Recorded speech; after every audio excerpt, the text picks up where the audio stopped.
Today is Juneteenth. And that means we're celebrating the day 160 years ago when enslaved people in Galveston, Texas finally learned they had been free. Lots of other people knew, but they didn't know in Galveston. And here we are, 160 years later.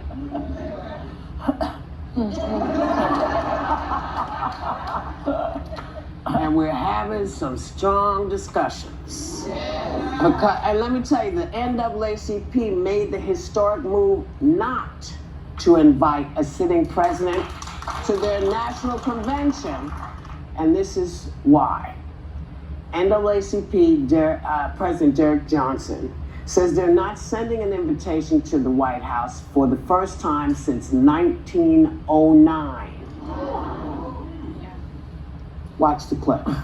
Our job is to make democracy work and fight to protect democracy. And there's a conflict. There's a conflict with the things that he has done, that he's doing, and things that are being planned with our job. Texas Congresswoman Jasmine Crockett is being hailed as a one to watch in the Democratic Party. She's so much more than that. She's so much more than that. And we are so glad that she is here to answer our questions today. Please welcome back to this table, Congresswoman Jasmine Crockett. So before we get into everything today, we're celebrating Juneteenth. Yeah.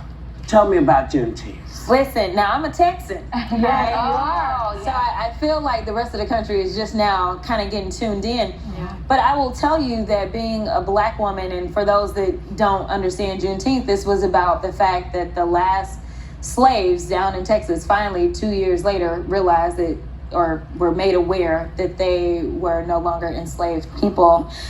But in this time, though, especially with the anti-DEI movement and the rollback just of our civil rights and our civil liberties as a whole, as well as ignoring the Constitution, and there's so many rights that Black folk got specifically just from the Constitution, I think that this Juneteenth, everyone, whether you're Black or otherwise, should really evaluate what does freedom look like in this country, and are we willing to fight for it? And I think, evaluating what happened at No Kings, I think we are ready and willing to fight for our freedom. But I think that it is important that we come together and we define what freedom looks like for those of us in this country, not just Black folk. I think that it's good to be in community. Right now, a lot of people are like, what can I do? And I feel helpless and that kind of stuff. But literally to show up and to see that there's so many like-minded people, as soon as you get off of X, you can find, like-minded people, right? And so, seeing them in person and being in community and having that opportunity, it's astounding. It makes you say, you know what, I'm not crazy, okay? Right. And I'm not alone. Exactly.